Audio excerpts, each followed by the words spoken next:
The meeting between Trump and the European leaders earlier this week was a failure, and I'll tell you why.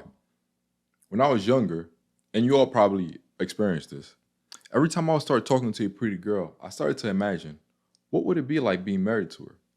And of course, like 3 days later, the girl would stop responding to you. That was Trump and the European leaders thinking about marriage instead of how they're going to get past the second date. The headline said progress and security guarantees, but none of it talked about the actual war effort. The meaning did nothing that made Russia say, okay, this war might not be worth it for us anymore. And if they don't feel that, why would they ever negotiate in good faith?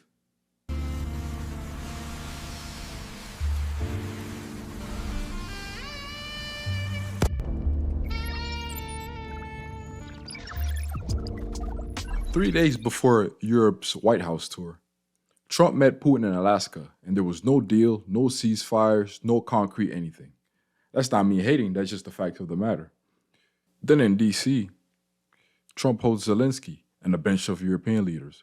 Big optics, very friendly, talks of security guarantees, but unfortunately, those guarantees come after a peace deal. There's nothing immediate moving to the front. And what was Moscow's reaction? Well, the Russian Foreign Minister Lavrov basically said, if Russia's not in the room, your security talks are a road to nowhere. Lavrov is a funny guy, but he's right on that point, just for the wrong reasons. But either way, why are there big talks on security guarantees when you can't even get a ceasefire? What kind of thinking is this? Wars of attrition end when somebody's country breaks because either the cost gets too high or the people just had enough.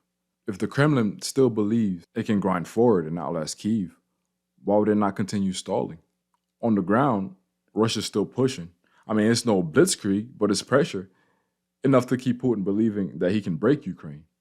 So ask yourself, did that DC meeting do anything immediate to flip that battlefield math?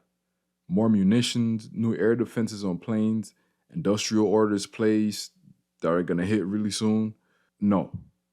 The headline was security guarantees.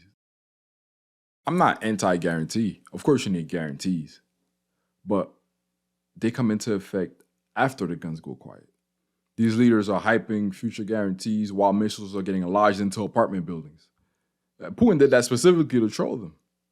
So how do you get Moscow to take this serious? You would have to make them feel like the attrition game is no longer going to work out, that the war is operationally pointless to continue. That's real, not some vibes-based future security guarantees. That means nothing to them.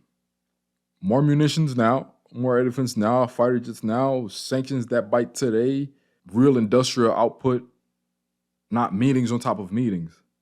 Until they can do things like that, why would Putin blink? Why would he not just continue on the path he's already on?